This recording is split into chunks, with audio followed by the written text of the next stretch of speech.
Dr. Fiona Hill, welcome to Erie, Pennsylvania. It's so good to have you here tonight. Thank you so much, Ben. Can everybody hear okay? Okay, great. Because as we came on stage, there was that sudden whine of feedback, and I thought, we've already broken the mics, and we haven't even got on stage. Well, good. So we're going to try to get as much in before in case of mic breaks, but of course it's not a big thanks to Grisey Audio for running this tonight.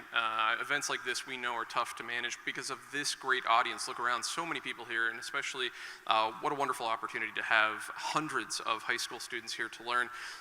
Fiona, I'd like to start with your book, and before I ask you a question, I want to remind people that there is a book sale and book signing in the back that will happen at the end of the event.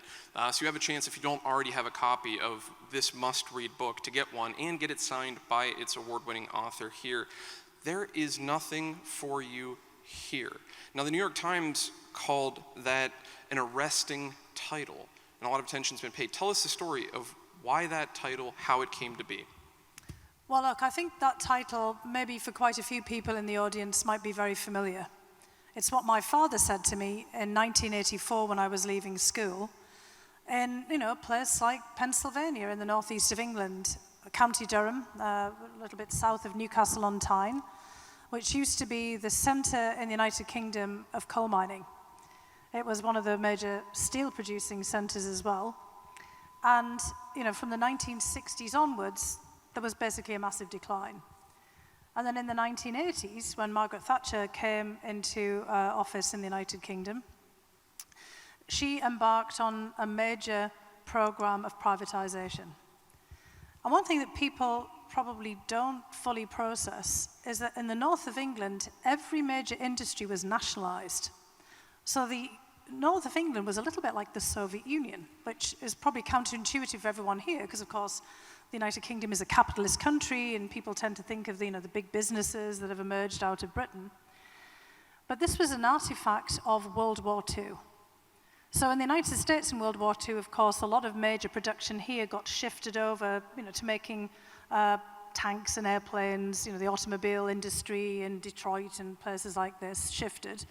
But the private sector was able to shift back again, but not in the United Kingdom, because the UK was cut off from the rest of the world for 5 years of the war. I'm sorry, this is a bit of a potted history lesson, but I don't think, I've noticed that when I go and talk to people, there's a bit of a shock of fully processing that most of Britain's heavy industry had been nationalised.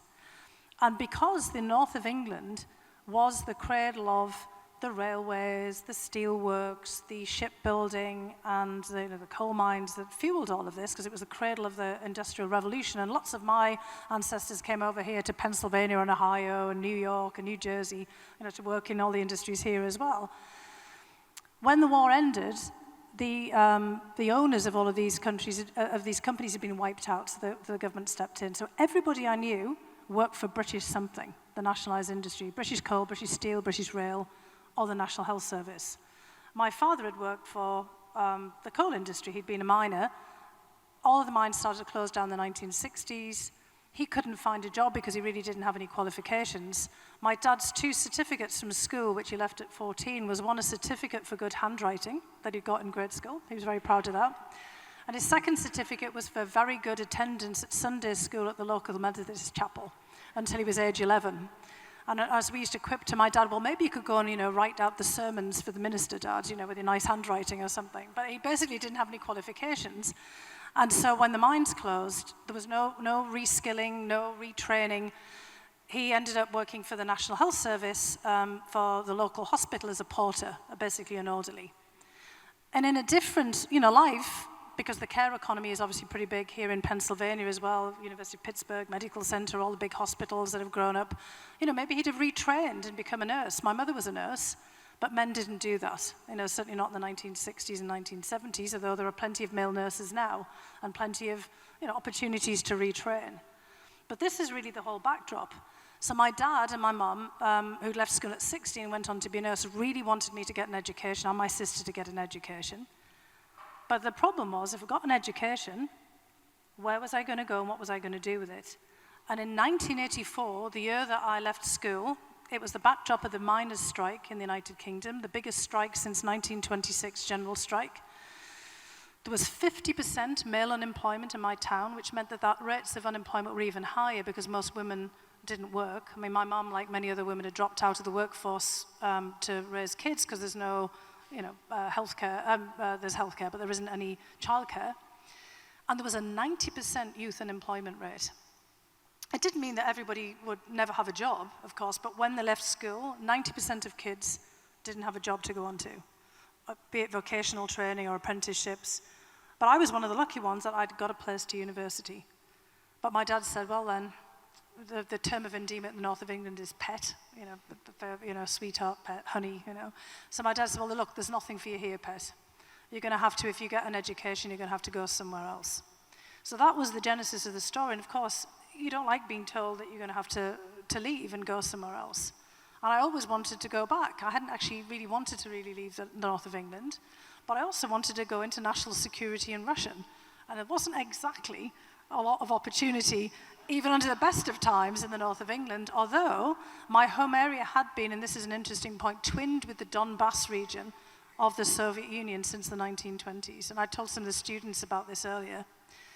And one of the reasons that I actually ended up being able to study Russian was that during the miners' strike, the miners of Donbass, along with miners' unions from across the world, including here in Pennsylvania and all West Virginia and all the other mining communities, raised money for the miners who were out of work for a year and a half. And some of that money was put into an educational fund, kind of equivalent really of what the Jefferson Educational Society are doing here, to help the children of miners with their education, something for the future. And I got £100 from that fund, specifically from the miners of Donbass, to go to study Russian on a Russian course so that I could apply to study Russian at university. So I'm here talking to all of you today because of £100 that I got from the miners of Donbass to learn Russian.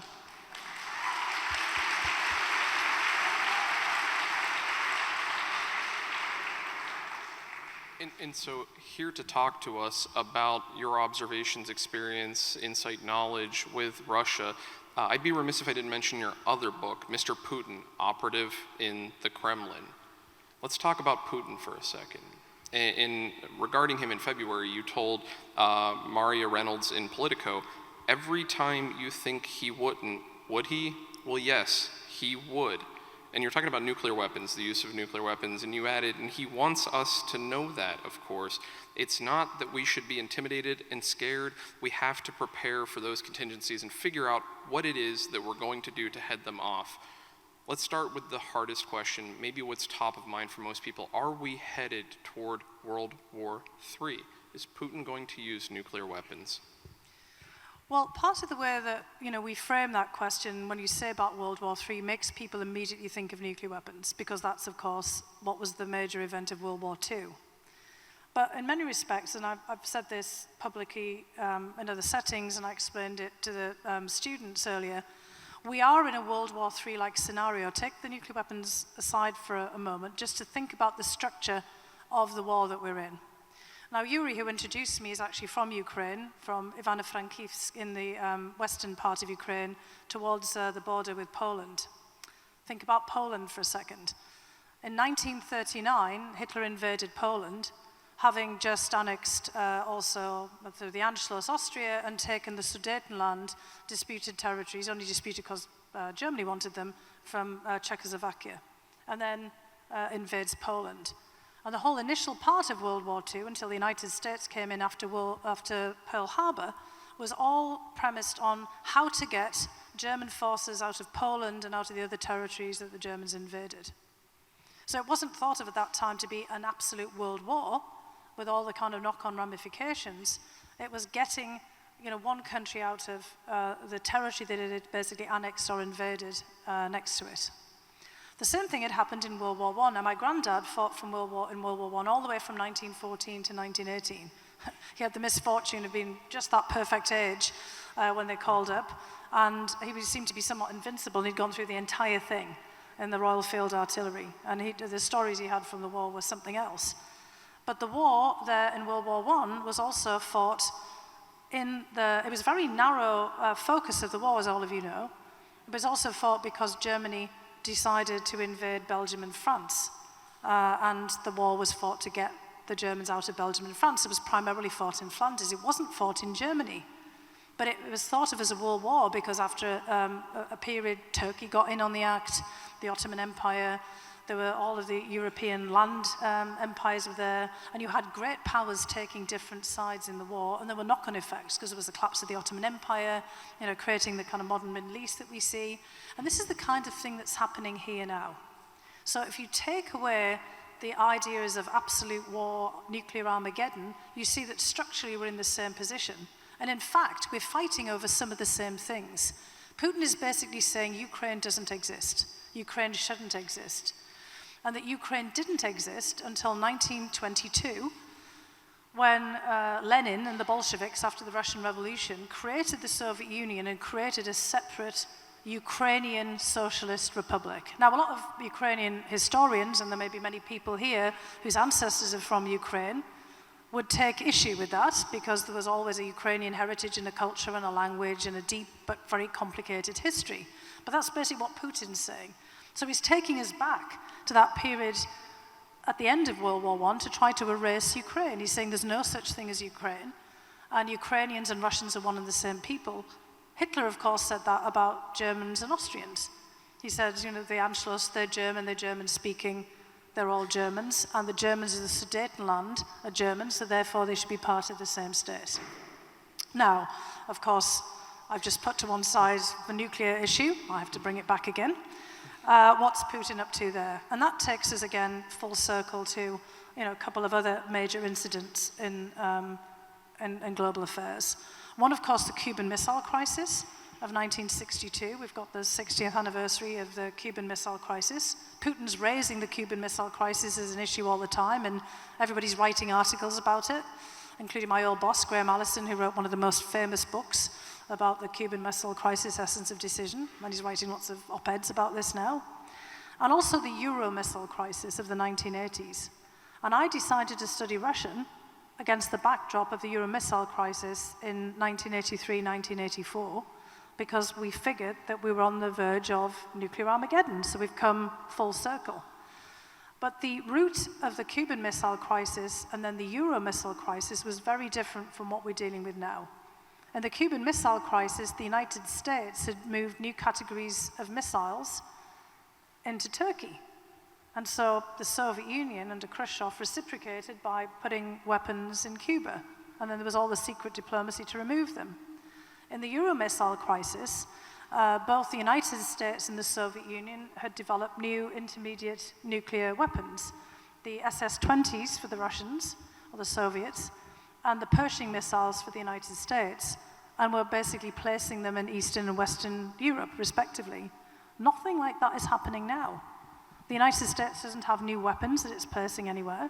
We are not threatening Russia with nuclear weapons. In fact, we've been trying to engage with Russia before all of this to have what we call strategic stability talks to try to see if we can continue with the arms control discussions that we had back in the 80s.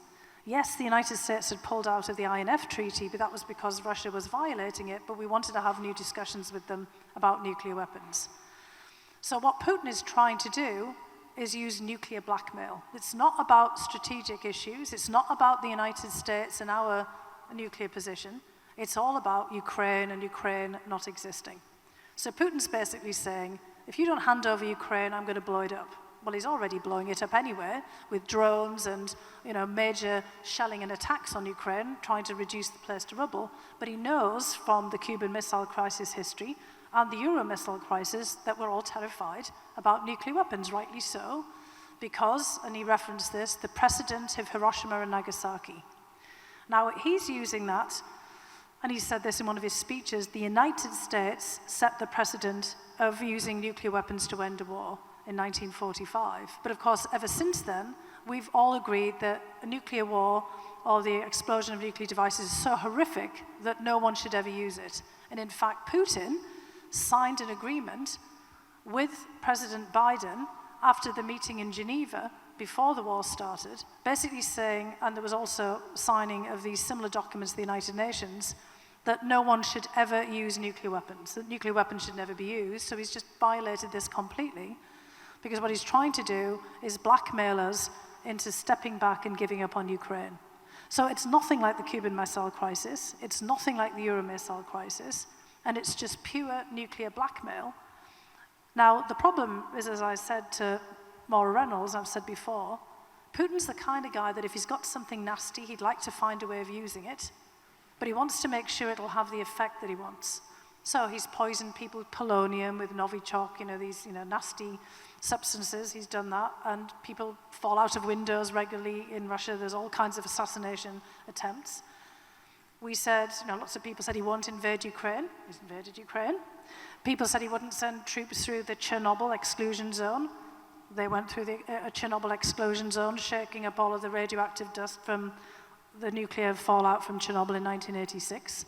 He's been shelling the nuclear plant in Zaporizhia in Ukraine. He's been doing all kinds of, he's a full, purpose, all, nuclear weapons and nuclear reactors, it's everything. He's kind of basically pushing all the nuclear buttons there. Because the whole purpose is to get our attention. And if he could use a nuclear device, a tactical small-yield nuclear weapon, without literal blowback on Russia, and if he thought that we would all be intimidated and give up Ukraine, then he would do it. But the point is now, we're basically all pushing back. And he's got our attention, we're pushing back, but I think he's also got the attention of Kim Jong-un, because we now see North Korea setting off nuclear missiles.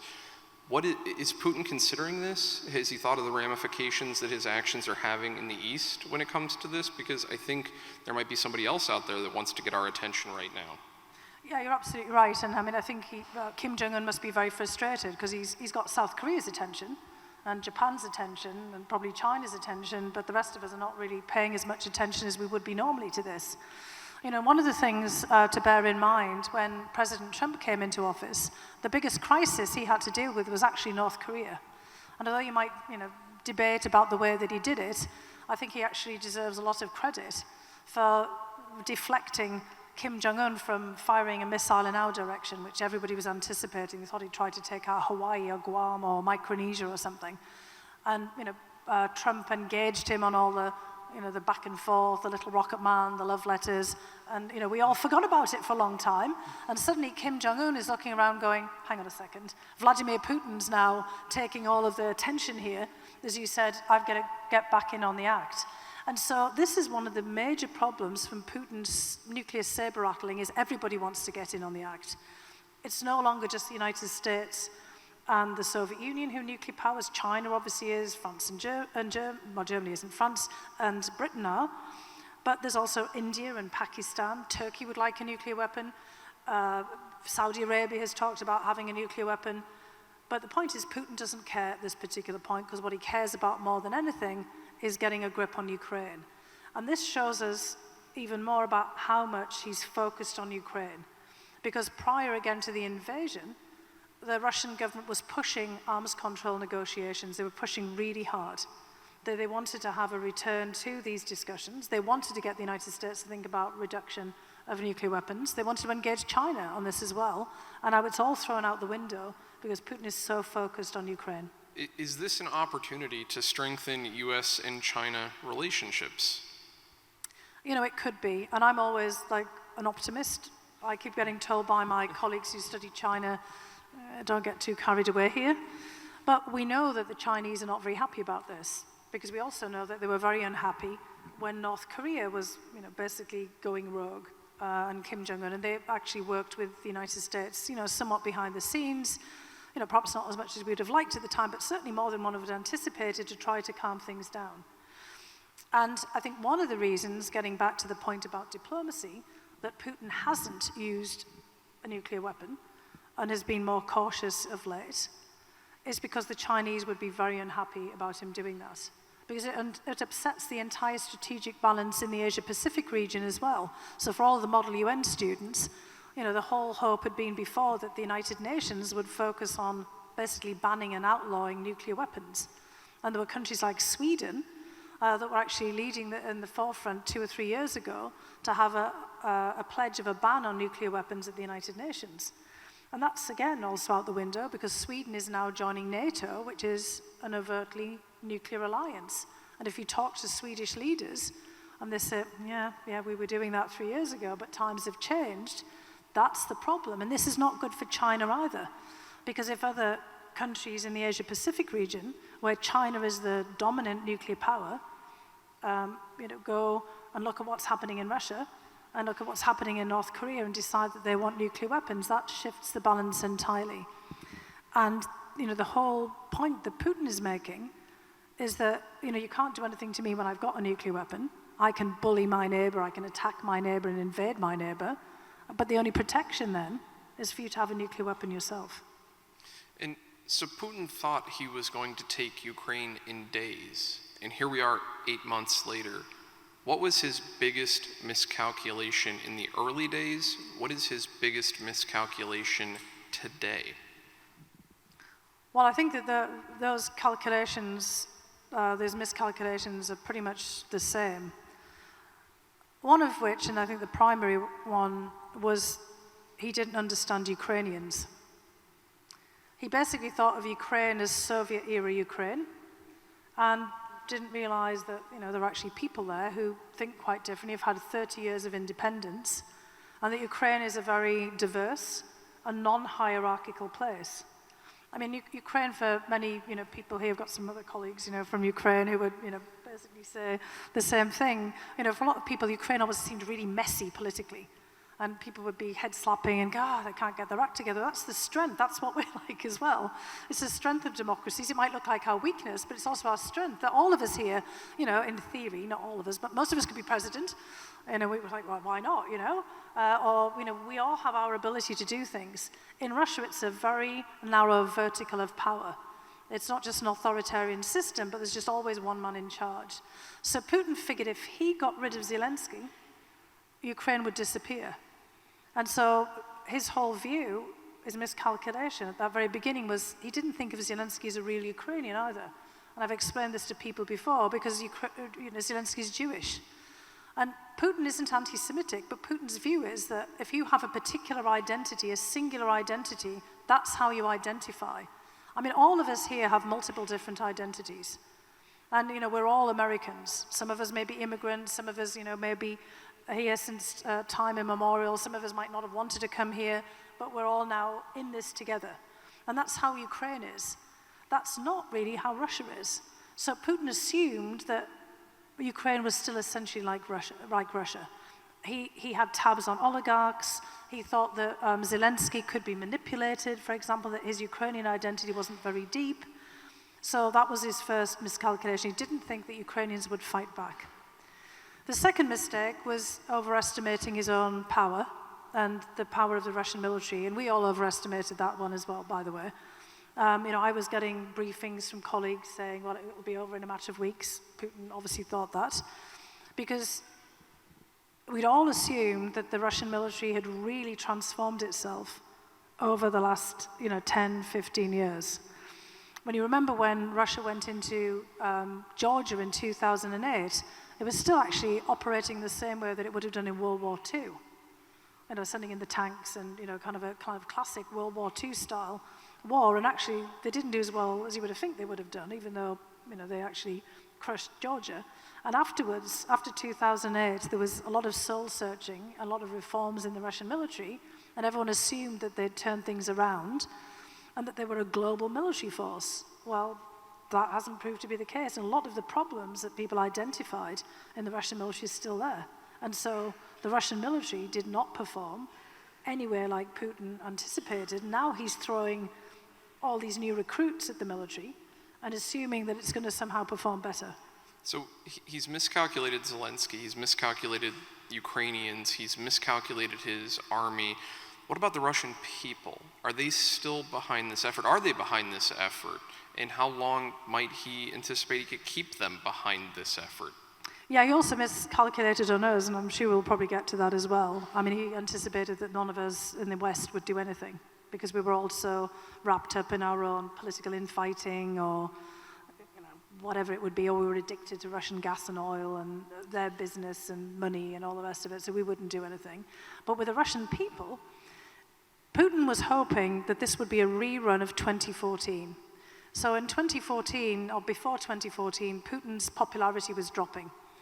So Putin's been in power so long, 22 years now, coming on 23, January of 2000 he came into office, that he's basically the only political figure in Russian politics. He's either, got rid of, most of the opposition. A lot of people are sitting in penal colonies like Alexei Navalny, others have left the country. Everything has been crushed or squashed in some way. So whenever Putin runs for re-election, he's running against himself and his past selves. And that's a problem because he's got stale over time. His brand isn't as exciting as it used to be. You've noticed he stopped wearing all the costumes and, kind of going out and doing all the macho things. We haven't seen him bare-chested on a horse for a while, thank goodness.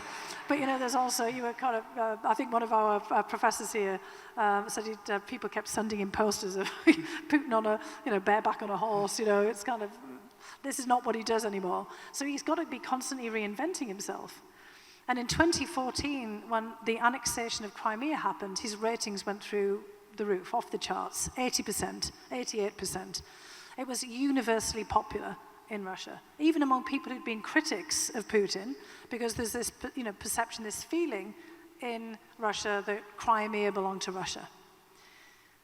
This time around, he wanted to have a great success in confirming the annexation of Crimea, was expecting that we would all recognize that internationally, taking more territory, Donetsk and Luhansk. This was the initial aims when he went in February, and basically subjugating Ukraine and pulling it back into some kind of closer association with Russia.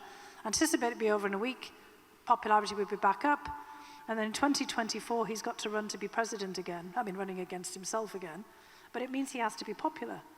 And so this becomes part of the problem. Do the Russian people still support him? And I think it's a big question mark. Yeah, can Putin still be fighting this war in 2024? Well, he can be, yes. But the question is, with whom and, re-election. I say with whom because hundreds of thousands of young Russian men have fled. And I don't think they're going to go back anytime soon. If he's still fighting that war in 2024, they won't be back either. And that'll be a great boon for universities like Gannon and, basically Erie, Pennsylvania should bring in a bunch of, high-tech Russian IT experts who'll be looking for a new home. Basically, people are going to be bringing their skills to other places. They're not going to be going home. There are hundreds of thousands in all of the neighboring countries now. There are millions of Ukrainian refugees, but there are hundreds of thousands of Russians running away from his war. And eventually there's going to be a backlash. Now, there is already a backlash from people, the nasty people around Putin, who want to actually win this war and are doubling down on it. But there's also Russian oligarchs, business people renouncing their Russian citizenship. And again, there's these hundreds of thousands of young men who have left. And Russia is actually hurting considerably, not just from the degradation of its military, but also from sanctions. We all talk about, the sanctions are hurting us worse than Russia. That's just not true. And over time, Russia's going to hurt more. Now, we shouldn't take any joy in that, but the point is Putin is ruining his own economy, and he's ruining Russia's future as well the longer this war goes on. And I want to talk about the refugee crisis, and I think it's apt to say, bring people to Erie. We are a certified welcoming city. We have the opportunity to do that. We welcome new Americans, we welcome immigrants, we welcome refugee, displaced people. Before I do that, as Afer mentioned, we're so fortunate tonight to have some 250 high school Model UN students with us, and we're so grateful that they were able to spend this amount of time, and we know that they have to leave us soon. And I wanted to ask a question specifically for them, and I'll add in to also say other students, thinking at the community college level, the college level, whatever level that we are students. If you had to give advice to these high school students, and then perhaps community college students, what advice would you give to the students looking to study politics, become involved in government before they depart? Well, look, I think, one of the things is, take advantage of incredible opportunities like this to, come and participate in events, but also to meet each other. I think the most important thing in life is really networks and contacts, the people you know. And I would always just say, make sure that they're people you like, because a lot of people, network because they think that they have to do that. But the networks that are most helpful to you in life are people that you like, and it's bonds of friendship and bonds of community. And that can be forged through Model UN, it can be forged at your high school, it can be forged at universities, it can be forged at your workplace.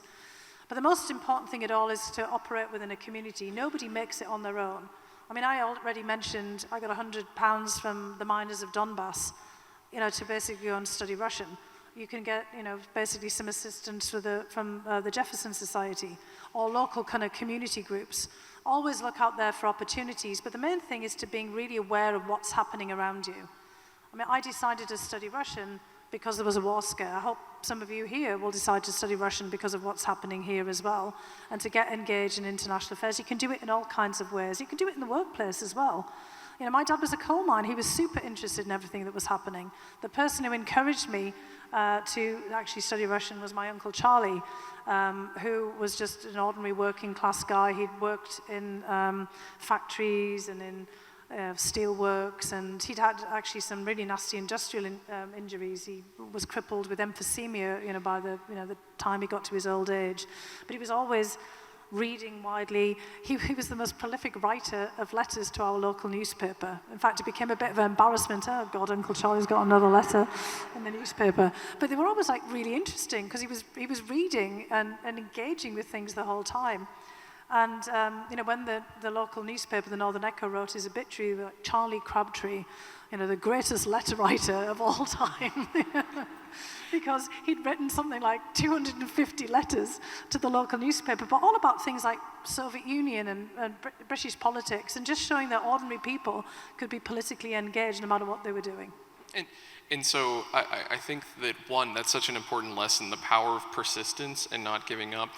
Two, we know that the students are going to be dismissed in phases, but before they are, if we can just ask, if the students don't mind, and their teachers and their coaches, if you wouldn't mind just standing, because I want to give a round of applause to the students taking advantage of this opportunity.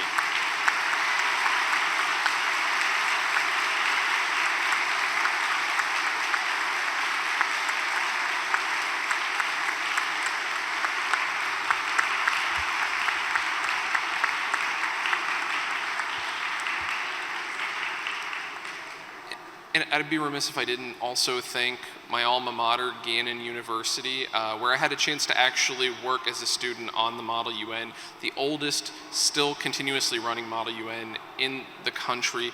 Thank you so much, students, for joining us. We're going to ask you, if you can, to be as quiet as possible. We'll hear a pin drop. I know they can hear me right now as we're doing this. So we're going to ask for them to be as quiet as possible. But this is an opportunity for those listening to me that can still hear me here, for all of us that are remaining, to remind you that you are a vital part of this conversation too. Our team is going to be around to collect questions from you. If you got an index card on your way through with a golf pencil, write your question down, please. Fiona, you said your father had a certificate for great penmanship. I bet there are a bunch of people in this audience that have that same certificate, so that I can read all of your questions. So good penmanship, please, please, please. We'll try to get through as many of those as possible. So Fiona, I want to come back to the refugee crisis and talk about that for a second, because Ukraine was losing population before the war on Ukraine. And now we see millions of Ukrainians displaced both inside the country and outside. What are the short-term impacts that we're seeing right now? What are the long-term worries that we have with the refugee crisis with the Ukrainians? Yeah, look, this is, obviously something in the refugee crisis is going to remake Ukraine and remake Europe. I mean, I think there's probably a lot of people here in the audience whose family were refugees, migrants from Europe after World War II. I actually did talk to someone just earlier in the day whose, kind of family had come through displaced persons camps in Europe during World War II.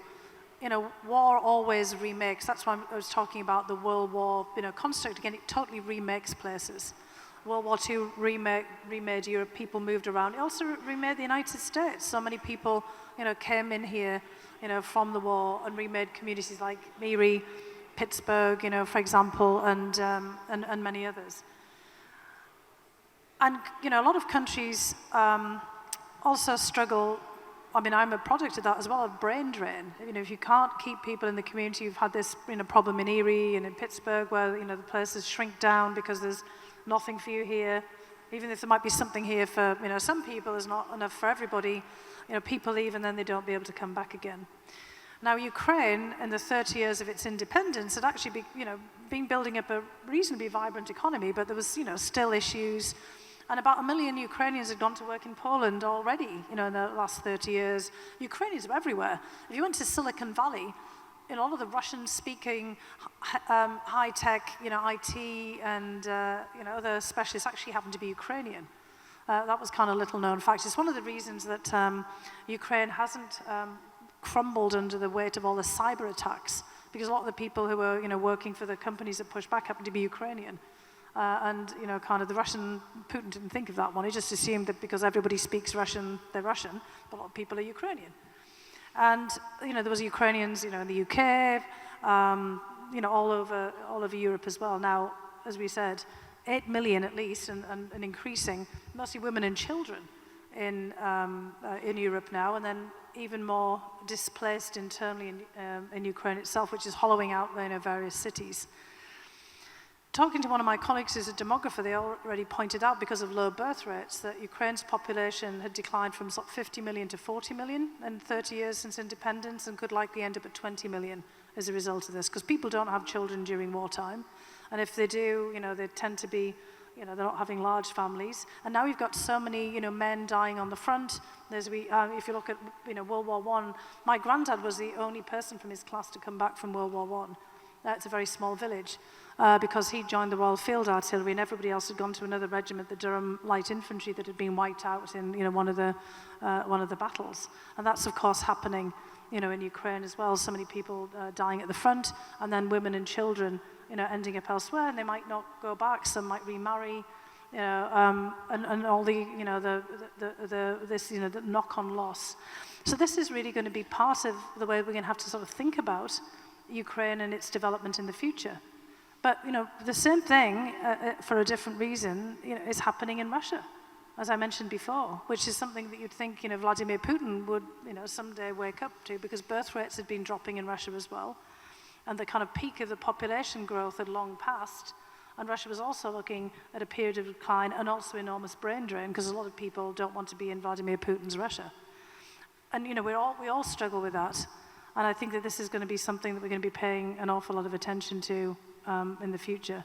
But the hope would be that companies like logistics with offices in Ukraine and growing in Ukraine, Jim and Yuri and other colleagues here, there'll be opportunities to invest in hopefully bringing people back to Ukraine when we get into that hopeful phase where we start to see a cessation of hostilities. And I want to get to that hopeful phase, but before I ask that, we've talked about the nuclear saber rattling. We've talked about Putin's desire to take Ukraine and make it Russia, take Ukrainians, make them Russian. Why then obliterate the country he wants so badly, kill the people he thinks are Russian? Well, look, it's abusive, plain and simple, right? Think of any, abusive relationship. It often ends up where the person who is the abuser doesn't, like the fact that they've lost control, so they just try to destroy the other party. And we saw that happen in Syria, for example.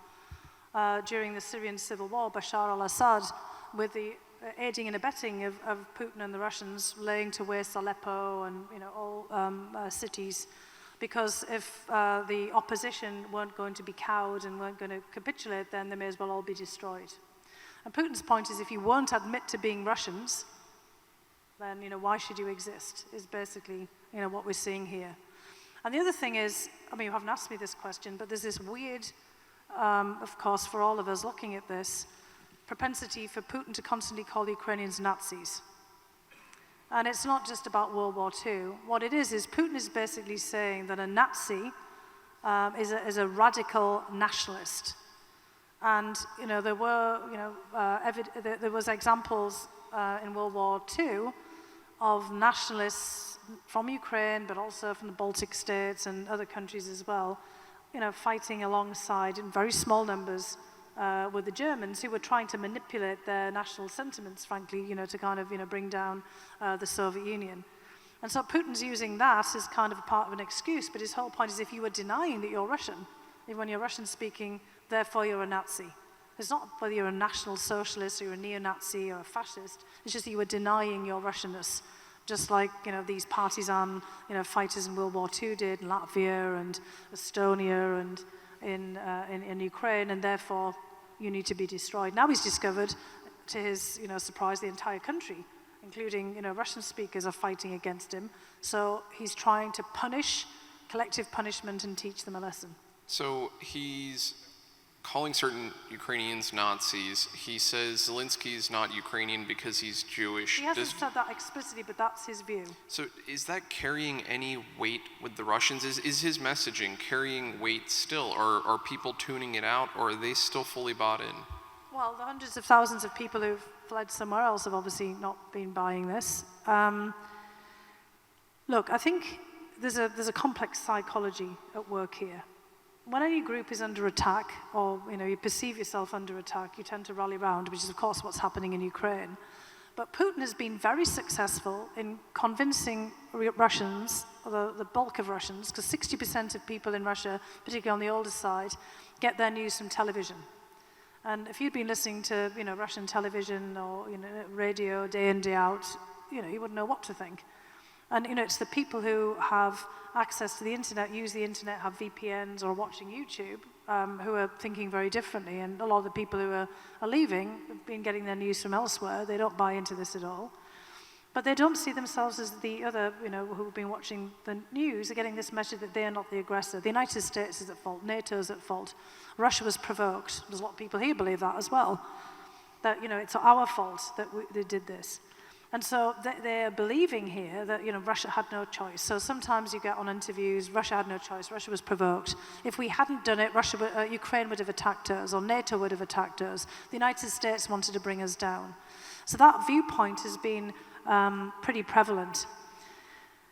I do think, however, that now that there's been this mass mobilization, people are starting to think differently, because it's easy to watch a war and the special military operation from your TV set and not to be affected by it and to buy the propaganda. But then suddenly when you're called up to fight, and then you're being told you have to go kill Ukrainians. Remember, 11 million people in Russia identify with Ukrainian language, using Ukrainian heritage, or identify themselves as Ukrainian in polls, 11 million people, which means they all have relatives. That's a lot of people in a population of 140 million. And then you're sort of going asked there to go out and kill your uncle or your cousin or your brother, and there's all these people with family on either side. And there's a lot of interviews of people who've fled Russia out there on YouTube. And they're getting interviewed. I couldn't go and kill Ukraine. There's a Russian rapper who threw himself out of a window of a building because he couldn't bear the thought of basically being called up and having to go and kill Ukrainians. He just couldn't do it, so he'd rather kill himself. All these things have literally happened. So people are feeling this, but the penalty for doing something in Russia is really high. The repression is really high. So when people say, well, all the Russians are enabling this, just think about what it would actually take, the risk that you would run to yourself for protesting. People have been arrested for holding blank pieces of paper and standing in the street, just one person. Alexei Navalny, Putin tried to take him out with Novichok. Now he's in a penal colony for, his term of imprisonment keeps getting extended. There are thousands of people who've been picked up from protests, individual protests. So, when you're asked to, what do you think about the war in a poll, it's like how would you like to be in a penal colony for the next 30 years? So you can imagine not really getting the kind of response that would give us a real kind of sense of what people really think about the war. Is there a critical mass that the Russian people can reach that Putin would say the protests are large enough he would back down? Is there a critical mass of volume? We know that Putin's such a student of history. Is he looking back at historical protests? What is he gauging? But I know that's a lot to unpack, but where does he draw the line? Where can we draw the line? How many Russian people would it take for this to stop? I don't think Putin will let people get to that critical mass of protests, because what he's doing is decapitating the opposition, making sure there's no one out there to organize it, making sure that people even don't get past the post to protest. Because he's already experienced that back in 2011 and 12 when he returned to the presidency. You remember all the pictures of thousands of Russians out in Moscow and St. Petersburg protesting about him coming back. And he didn't arrest everybody at once, but over the period of time afterwards, people were, kind of taken away and the opposition was removed. And Alexei Navalny was poisoned when he was out in Siberia in the Urals whipping up protests, and basically pulling opposition forces together for regional elections out there. So Putin wasn't going to let him get there. But what might be significant is, as we get up to 2024, you were asking that kind of question, if he's going to, if he's still going to be fighting the war, is whether the people around him perceive him as still being popular. Because I mentioned before, after Crimea, 88% popularity, and that was, genuine. People were like, it's amazing, we've got Crimea back, this is the guy. And then, it's been tapering off. And the Kremlin knows from its own polling, what people really think. So is his popularity 20%, 30%? I mean, that sounds good, actually, if you're running for office in the United States. Hey, that'd be great to have 20, 30% of people. But, that's bad for Putin.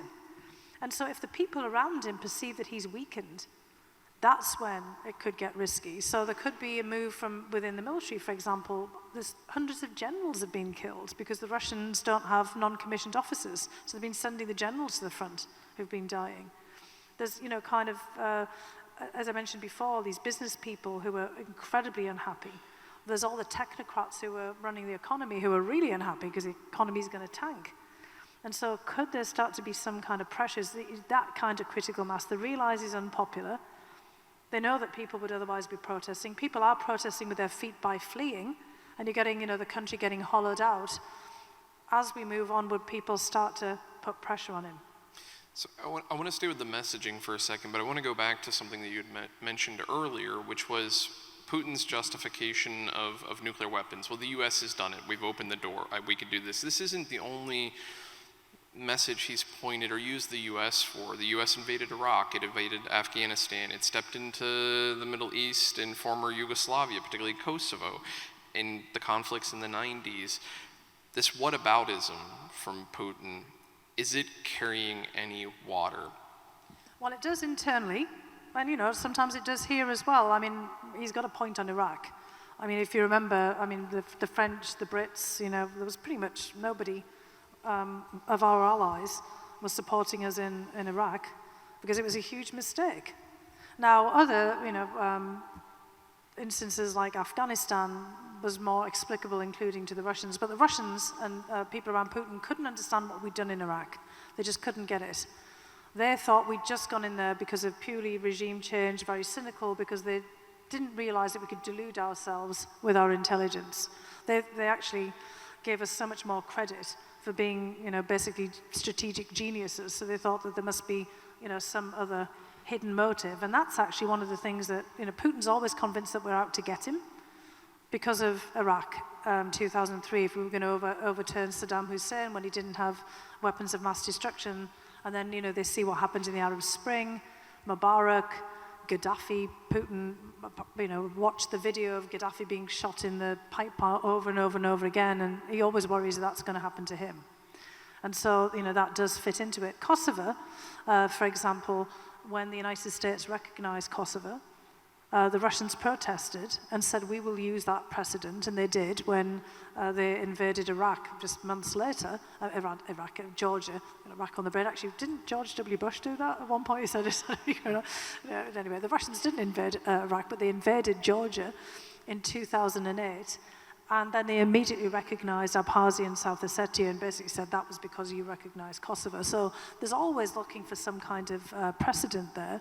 But the whataboutism really gets traction outside of the West. So in Africa and in Asia and Latin America, people are like, we don't like what the United States has been doing. And then the West, the colonial powers, the French and the Brits and the Italians and all the others who came in and colonized us, and we're supposed to now do something, to kind of help the West on this war. And Russia presents itself in, these areas of Latin America and Africa and parts of Asia as the Soviet Union that sponsored and supported the post-colonial neo-Marxist liberation movements, the non-aligned movement of the Cold War. So Putin has still managed to persuade, the leaders of all kinds of countries that Russia is not a colonial imperial power. And the Ukrainian government is actually now sending out its diplomats around the world. I wish the Model UN actually hadn't gone now, because they could have taken that forward to discuss, basically trying to explain to other countries that, look, what's happening to us in Ukraine is what has happened to you in the past. We're a former colony of the Russian Empire, and this would be the same as if your old colonial overlord came back and invaded you again. So I mean, look, just imagine here in the United States, I went down to see Commodore Perry's monument when I drove off to Presque Isle. I have to make sure I pronounce that properly. And I was kind of thinking that this would be like if Britain came back again 30 years after the wars of independence, and this time the French said, yeah, you're right, you speak English, you were a colony, and we've changed our relationship with Britain now. We'd actually, we need to get along. Maybe you could just go back. I mean, imagine. Or in Ireland, for example, Ireland, I'm sure there's some Irish out here, I'm partly Irish as well. 1916, the Irish uprising, the Easter uprising, it took years for Ireland to actually formally get its independence into the 1920s. So imagine the 1950s if Britain had just gone and reinvaded Ireland and decided they wanted Ireland back. This is what we're dealing with Ukraine. And Putin, has this whole thing, well, we've had all these lands since the 1700s. Well, yeah, Britain colonized Ireland in the 13th century. So where are we going back here? At one point where I grew up was part of the Roman Empire. I've often actually fantasized about the Italians coming back. But they haven't so far, but you never know, right? We were 400 years under the Romans. And I was recently, there's a Roman fort near my house. I just have to digress here, because I was kind of I visited there in the summer when I was home. And I was looking at they've got these new plaques for the students and, kids coming in. And, there's all these skits about what did the Romans ever do for us? And I was looking down on the plaque and I was like, we didn't have peas before the Romans came? What? We didn't have rabbits?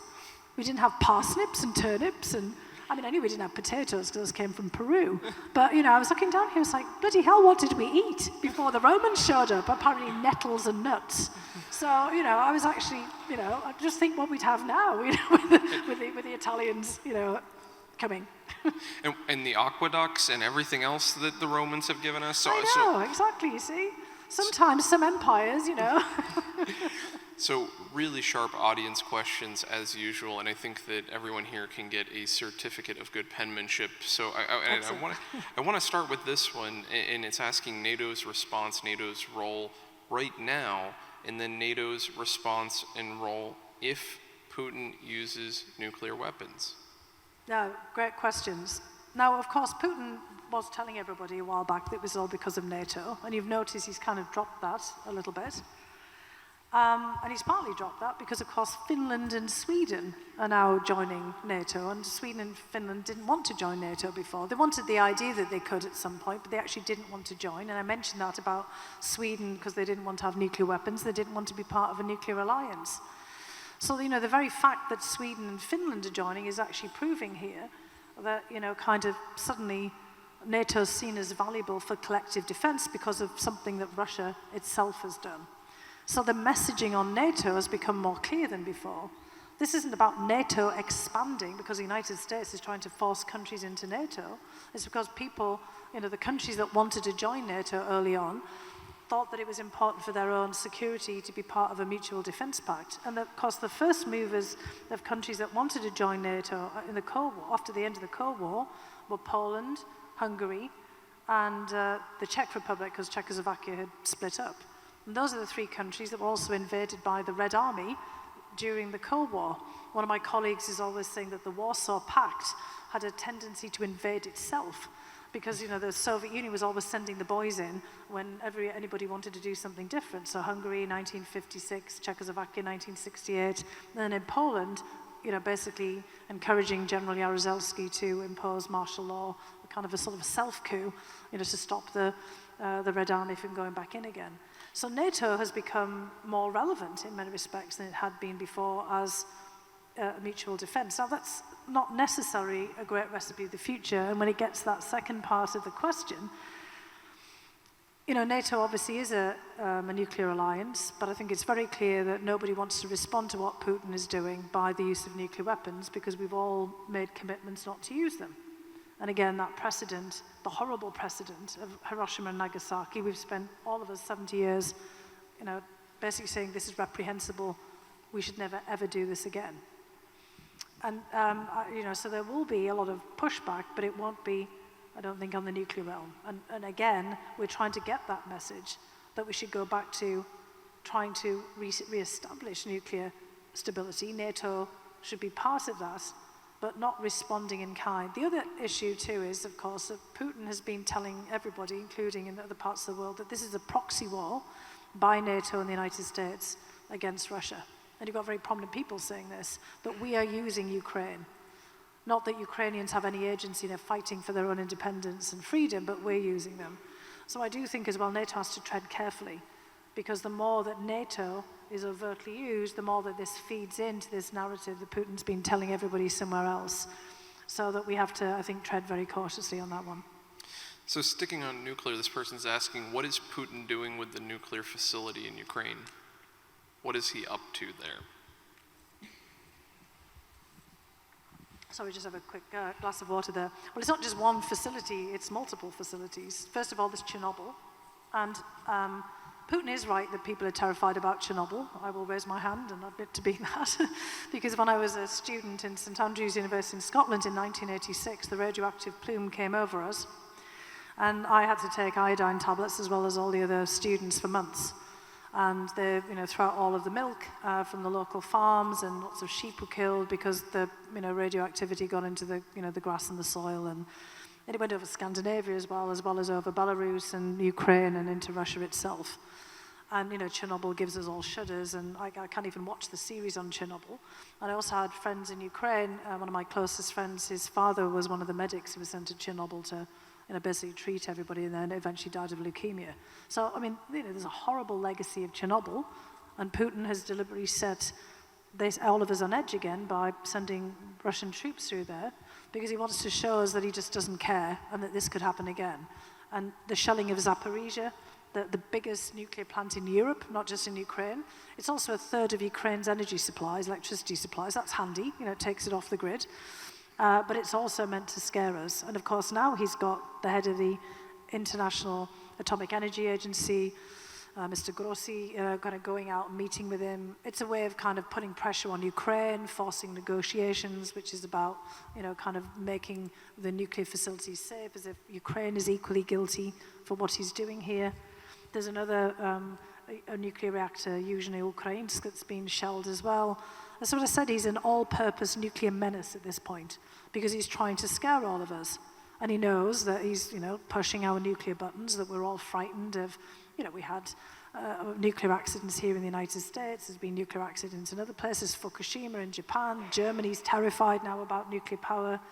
It's also a way of leveraging the energy sector, reminding everybody that they should be using Russian gas and oil and not nuclear power because it's unsafe. Well, yeah, in most countries you don't expect somebody to be shelling your nuclear plant, so they're not normally built to spec to, you know, withhold deliberate shelling.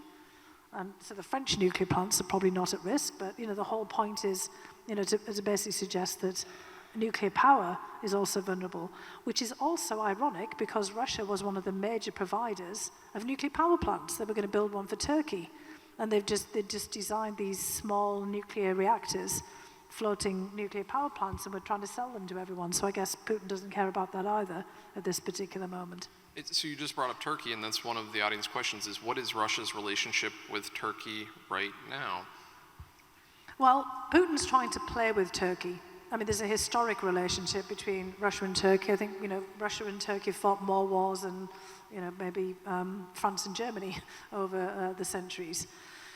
And so there's a long history there of complex relationships. But right now, Putin sees that Erdogan is very vulnerable. So Erdogan also has to have an election next year in June. The Turkish economy is tanking. That's because Erdogan's mismanaging the economy and keeps thinking he's the economics minister and making big pronouncements, so all the markets run off in the opposite direction. And Erdogan wants to be a big political player. And I mean, like many other countries, I mean, we haven't really mentioned grain and food at this particular point. Ukraine is the breadbasket of the globe, actually, not just the Black Sea region, the Mediterranean region, but countries like Turkey, but Lebanon, Israel, Egypt. In some cases, 70% of the grain imports are coming from Ukraine. And the two countries together, Russia and Ukraine, are about a quarter of global grain production. 1985, the Soviet Union had to import grain, but fast forward to this period now, major grain producers, a lot of political leverage there. And Erdogan is obviously, with the history of Russia and Turkey and the Black Sea, Turkish shipping, Turkish also dependency on grain imports, although Turkey does, grow a lot of produce. This has been a very important issue for Turkey to get involved in. You ought to also remember that Turkey's worried about Syria, and Russia's still in Syria, helping Bashar al-Assad, because Turkey's worried about the Kurds, and Turkey's also made incursions into Syria. So Turkey and Israel as well are all worried about what Russia's up to in Syria, and what might happen with Iran. And so Turkey feels, very much in Erdogan, that he's got to be in the mix in all of this. He wants to be, basically the guy who brings them together. Some of my Turkish friends said he wants a Nobel Peace Prize, but he also, wants to get re-elected. So there's a lot going on here. And Putin knows that. And he also knows that Turkey can be the weak link in NATO.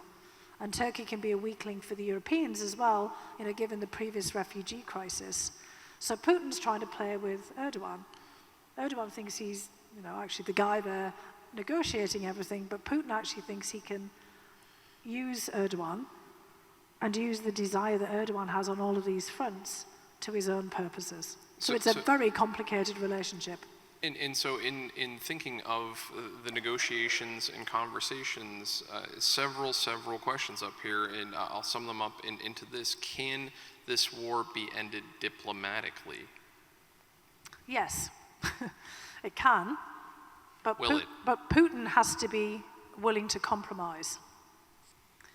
And unfortunately, everything that we talk about ends up coming back to Vladimir Putin and his psychology, which was the theme of the book that I wrote with my colleague Clifford Gaddy, Mr. Putin, Operative in the Kremlin. It was you can't completely get inside Putin's head, and I guess we probably wouldn't want to be in there. It could be, it's not like, kind of John Malkovich and being John Malkovich, it's a bit different, so for any of those who've seen that movie, yeah. It's not a head I would like to be in, but you can try to figure him out. You've got to, because we've got to figure out what makes this guy tick. So we, tried to look at him from all kinds of different angles, and came away with the conclusion that this guy is really ruthless. And if there's an opportunity to double down and take the most extreme course, he will. And so he has put himself into an absolute corner in Ukraine. He's always talking about how dangerous people are when they're in a corner, but he put himself in a corner by basically annexing extra territory. So he annexes Crimea in 2014. He sparks off this war in Donbass, Donetsk and Luhansk, but he was always going to say that he was going to do the Kosovo route and recognize them as being independent states. But then he goes ahead and annexes them, along with Zaporizhia and Kherson. So he's kind of put himself in a bind, because what he's saying, and what he has been saying is, yes, this war can end if you recognize my acquisitions. So Ukraine can go its own way, like Finland did after the Winter War in the 1940s, but basically without most of its territory. Because for the Finns in the audience here, Finland became independent after the Winter War with the Soviet Union, that Finland sort of lost, but actually won, because it won its independence, but it lost all of Karelia. And some of the Finns are joking that they should reclaim St. Petersburg, because a lot of the territory around St. Petersburg used to be Finnish. So if Putin's going to play that game, they can make a claim on St. Petersburg and everything else. They're not going to do that. But the whole point is that there has to be a compromise in which Putin returns Ukrainian territory. And what he's saying at the moment is, maybe I might negotiate over Kherson and Zaporizhia, but that's the kind of basis of negotiations. It is always possible to resolve something diplomatically, but everybody has to be willing to compromise. And so that's where you got yourself into, again, this World War sort of territory, because people assume that the only way you end something is through absolute victory in a war. When you actually look at it, there's never anything such as absolute victory You know, it's not the case that somebody always wins everything and everybody loses everything. It's often a lose-lose proposition. You know, many people would say that Great Britain, although it won World War I, also lost, because that's when Britain starts to go in decline and it's the end of the empire, you know, for example. World War II, Britain looked like, you know, it won World War II. It's the period of massive decline and even more, you know, kind of loss of empire. You know, so, you know, Russia is not going to win from this war, but for Putin, he wants to be able to win that territory. And that's our problem. We can resolve it diplomatically, but we've got to find a way of pushing Putin to give up on many of these territories that he's annexed. So we've talked about the implications and impacts this is having on many countries, the UK, the US, we've talked about China, we've talked about North Korea, we've talked about Sweden, we've looked to the Middle East. Let's look to Iran and Saudi Arabia. This person's asking, what is this doing to Iran and Saudi Arabia? Wow, those are great questions. Well, you know, there's also the rivalry between Saudi Arabia and Iran to factor in here as well, particularly in the Gulf. And I think, you know, one of the biggest issues, which is why the territorial acquisition matters so much, is the precedent it sets for conflicts everywhere else. And, you know, Russia's not the only old empire in the neighborhood. I mean, Iran is obviously, you know, one of the major imperial players in the space. The Ottoman Empire was before. You know, China, you know, is a larger, you know, former empire, but, you know, much shrunk as well. And Iran has larger regional aspirations, and if Putin gets away with this, then the message to Iran would be, don't make a deal on nuclear weapons acquisition. Go out there, get them, you know, get your breakout capacity, and then start putting pressure on all your neighbors. You know, we forget that there was the Iran-Iraq war. Iran's made lots of threats towards Israel. Iran has, you know, all kinds of, I would say, ambitions, you know, towards extending its influence. We all know about, you know, Lebanon, Hezbollah, and the whole Shia zone. You know, that would be where we would be heading. And then you would have a reaction from Saudi Arabia and all the countries in the Gulf who already see Iran as an enemy as well. I mean, a lot of these drones that the Iranians have been sending off to the Russians to use in Ukraine have already been used in the Gulf. And, you know, there would be then an arms race in the Gulf, for example, and the Saudis would absolutely want to have a nuclear weapon. And, you know, there's all the kind of questions about territory and territory loss. Remember that Iraq invaded Kuwait, you know, back at the beginning of the 90s, because Saddam Hussein also thought that Kuwait shouldn't exist, that it was carved out of the Ottoman Empire. Most of the Middle East still has disputed borders, or at least, you know, in people's imaginations, you know, disputes because of the collapse of the Ottoman Empire. That gets back to Turkey again. There's a lot of the tensions between Turkey and Saudi Arabia. Remember then when Khashoggi was killed, the Washington Post journalist Jamal Khashoggi, he's actually Turkish originally. His family were famous Ottoman Turks who moved into the territory of what's now modern Saudi Arabia. And that's why Erdogan made such a huge thing about it initially, because he saw that, you know, basically the Saudis, MBS, was having a Turk murdered. So the Ottoman, you know, memories are still very deeply ingrained in there. So the basic point is that, you know, one of the reasons that, or one of the many reasons that Ukraine matters so much is because of this precedent and this, you know, spillover effects that it will inevitably have pretty much everywhere. And again, food issues. Iran has just had a horrific drought. Iran can't produce enough food for itself. Iran was also getting grain from Russia and Ukraine, as, you know, Saudi Arabia doesn't produce enough of its own food, obviously. You know, so every single country in the Middle East, as well as further afield, is getting impacted by this too. So I think this has been such a wonderful geopolitical discussion, and I tried to sort through the questions to look for as many countries that we can touch upon. And the last one before I shift topics is India. Yeah. Again, for India, I mean, to be frank, this is a nightmare for India.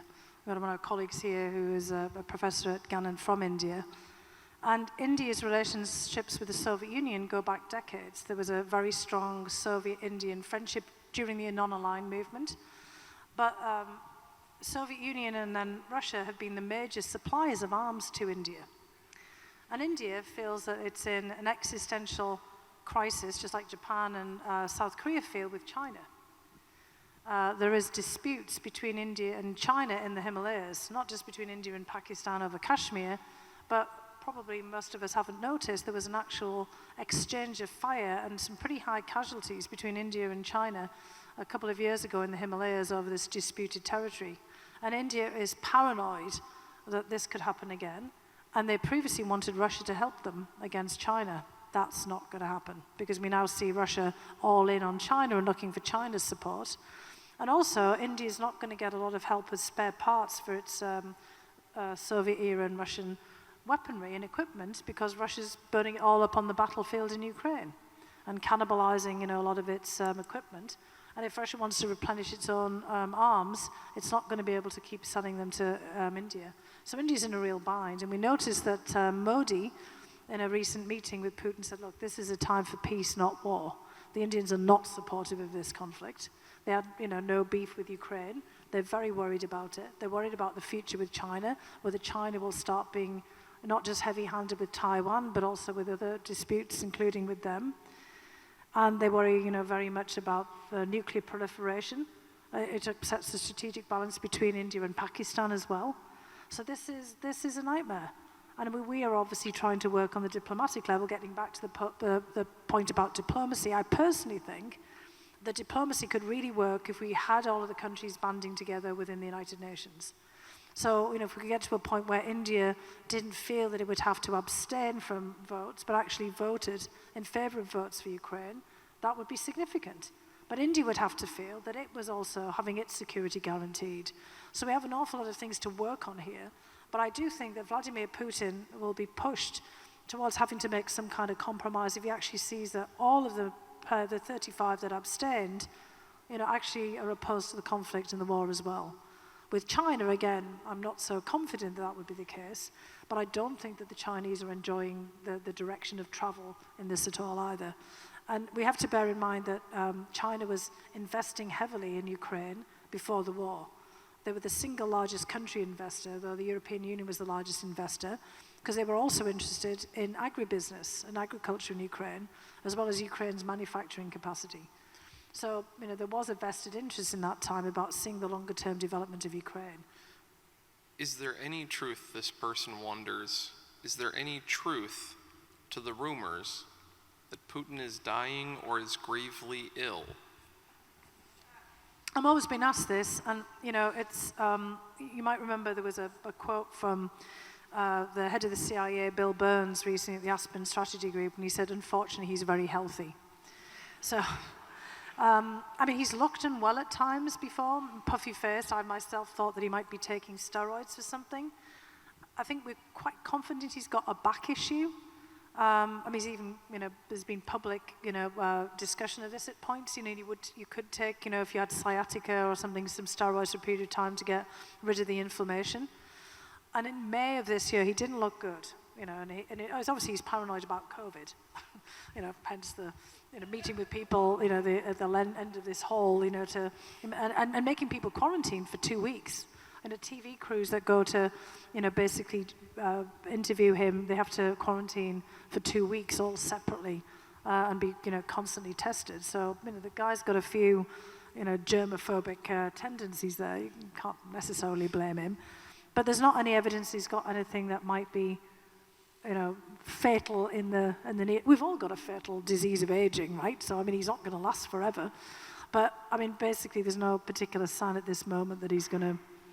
But again, you just never know, but there's not any particular sign of it. This person's asking, pointing out that the Wall Street Journal today showed that support for Ukraine by U.S. is decreasing, especially by Republicans. Impact nationally, impact globally. Yeah, look, a part of it is a problem that we all have of communicating what's going on in this world. It's one of the reasons that I'm kind of coming out and talking about it. It does matter to all of us. It matters for all of these reasons that I'm, basically laying out. If the war ended tomorrow by, basically us giving up Ukraine, it wouldn't change things for the better for any of us. Because it's setting that kind of precedent. We'd be fighting fires everywhere.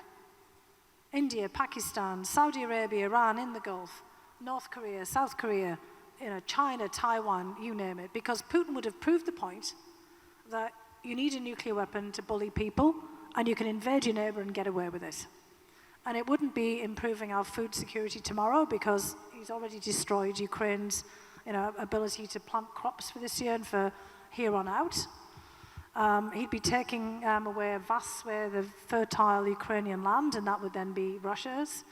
For future agricultural development, he would be able to play with not just oil and gas prices, but grain commodity prices. That's one of the thinking. He's already playing with the Black Sea exports and, the kind of in the blockade, so we can see that. Putin would be very much emboldened by this. Now, he would also be very hurt with the war ending, but this was not going to change anything for the better for us. Gas prices are going to continue to be high. Europe is not going to be able to go back to having Russian gas. I mean, they're already going to have to move on.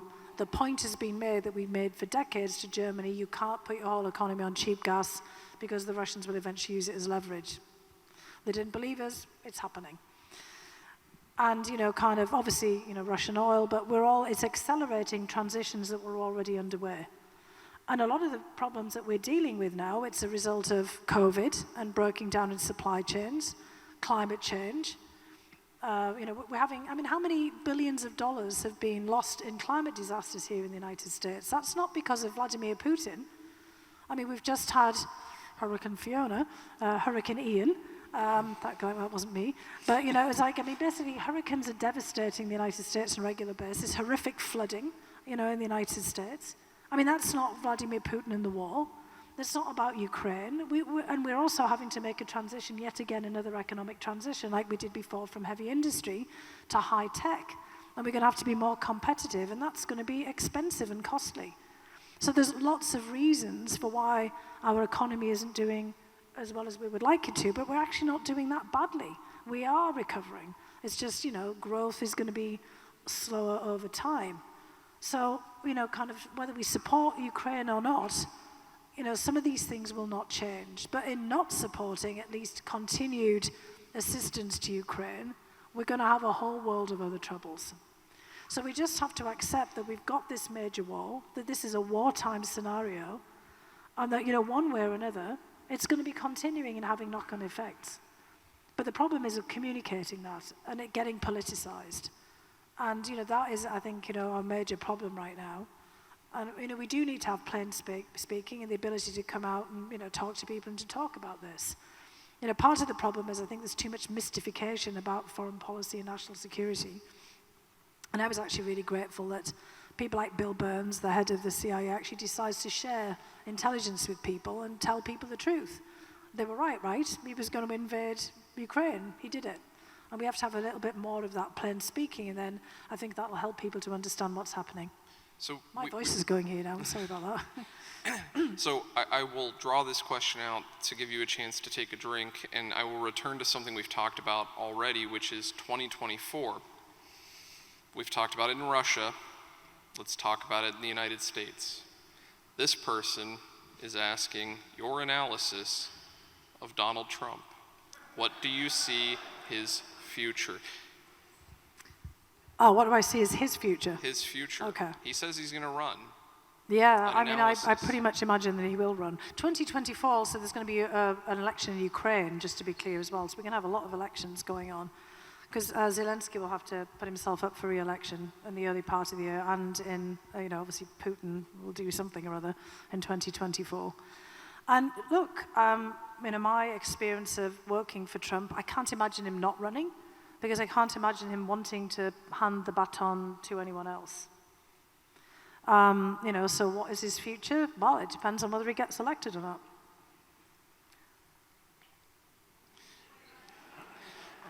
I can't answer that question, can I? Here's one you can answer. You've served in 3 presidential administrations. If asked to serve again, would you do it again? Well, if it's Trump in 2024, no. I'm just spraying my hair here. I might be looking for asylum in Finland or Iceland or somewhere. Because I don't think he would like me to be back again. He said some choice things about me and many others, from the impeachment, et cetera, et cetera. There was a T-shirt made, about what he said about you, about being a bureaucratic stiff? Yeah, a bureaucratic deep state stiff with a nice accent. Yeah, so because he said, first of all, he didn't know who I was, but he said, but I would be nothing without my accent. I said, oh, hang on, I think he did remember me. But anyway, I mean, I don't want to, make too many, jokes about all of that, though. But, I think public service can come in so many different ways. And, the reason that I went into the National Intelligence Council was because, I was a Russian analyst, and the National Intelligence Council at the time when I joined in 2006 was still dealing with the after effects of Iraq. Dodgy dossiers, messed up intelligence.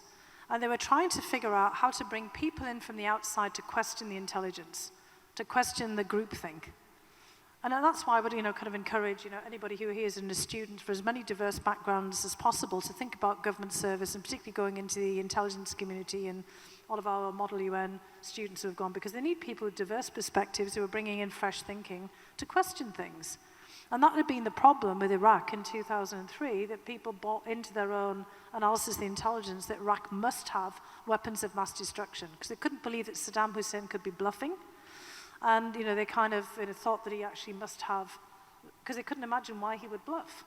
Well, it was kind of obvious if you actually were an expert on the Middle East, because he was kind of, that's the sort of thing, that he needed to bluff internally to scare any opponents of his internally might be thinking of overthrowing him.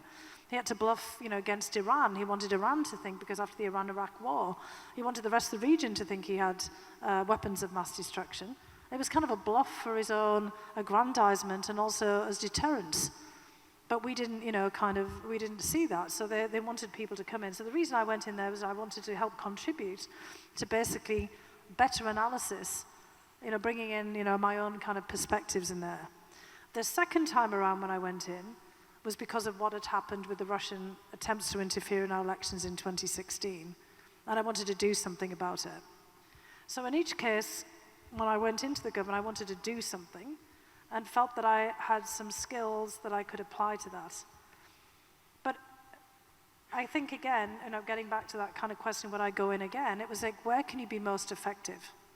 And I think that a lot of the things that people here are doing inside of their own communities, one of the reasons why I wrote the book, There's Nothing for You Here, because I came to the conclusion that our politics have just become so extreme and so partisan, because people have lost those connections among people. They've lost those community ties, because places like Erie, like where I grew up in the north of England, we've kind of lost senses of ourselves.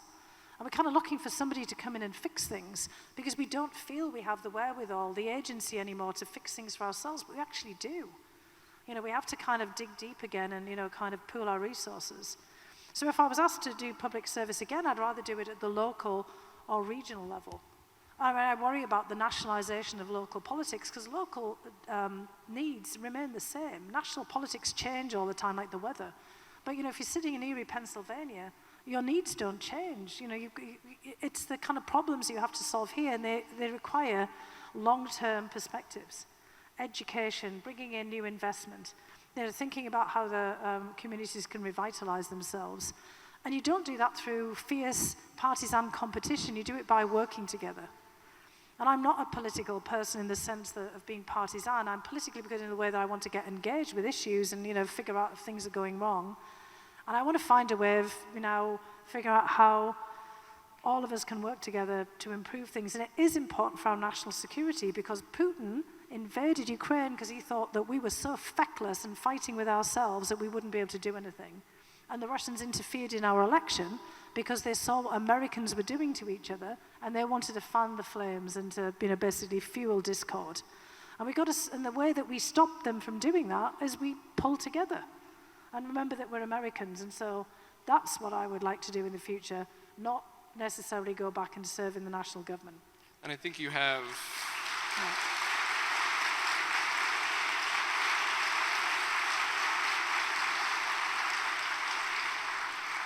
I think you have some 700 fans, friends, and followers here in Erie, Pennsylvania now, Model UN students included, that want to help you do that. I want to save enough time for everybody who did stick with us, because I want to remind folks that there is a book sale and a book signing. Then you can have that by your author. And I think one of the obvious questions is, when will you come back? Because we have so much more to talk about and so many questions that we didn't get to. The one that I want to end on is I want you to take us back to your hometown of Bishop Auckland. Auckland and what it looks like today. Before I get a chance to ask that, I want to take a moment to, again, thank all of you, the audience, for coming tonight. Without you, these conversations, this dialogue is not possible. So thank you, thank you, thank you for showing up. Friendly reminder, we have 4 programs coming up next week.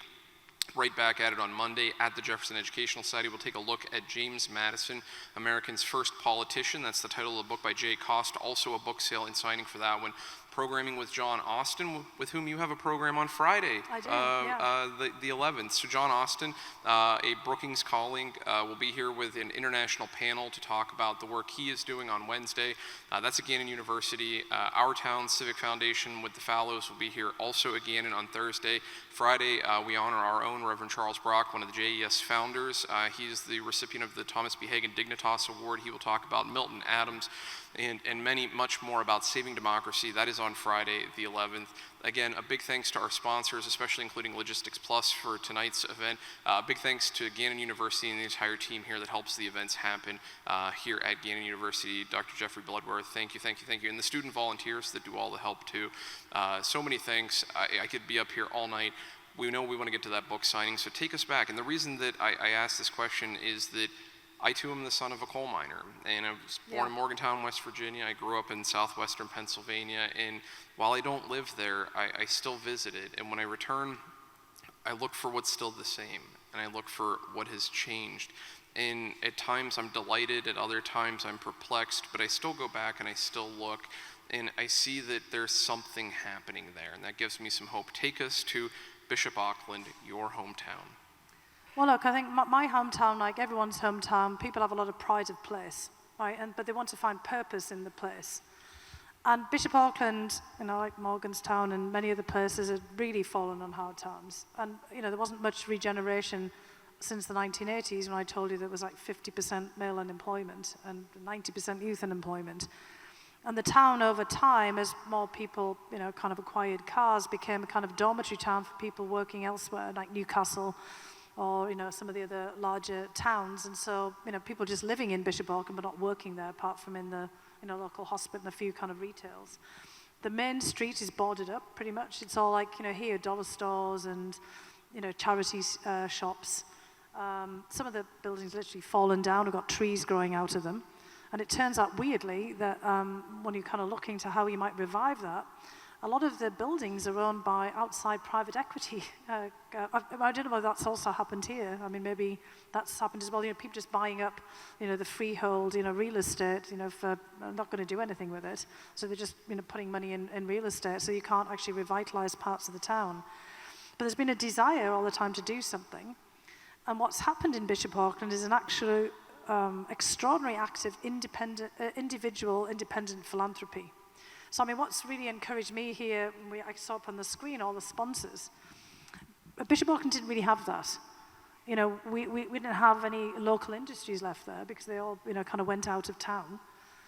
But there is a man named Jonathan Ruffer who was basically made British Philanthropist of the Year a couple of years ago, who had made an awful lot of money in London.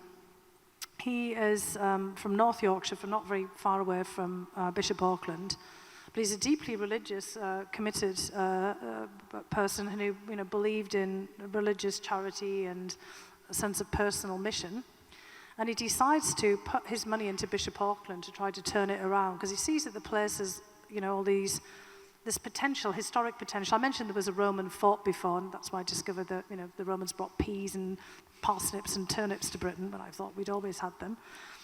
And he bought the fort and enabled the local, further away, Durham University to start to kind of basically build this. He bought the bishop's palace. The Bishop of Durham the church was selling off this incredible complex of ecclesiastical buildings because even the Church of England's broke, so they're basically trying to sell off all their property.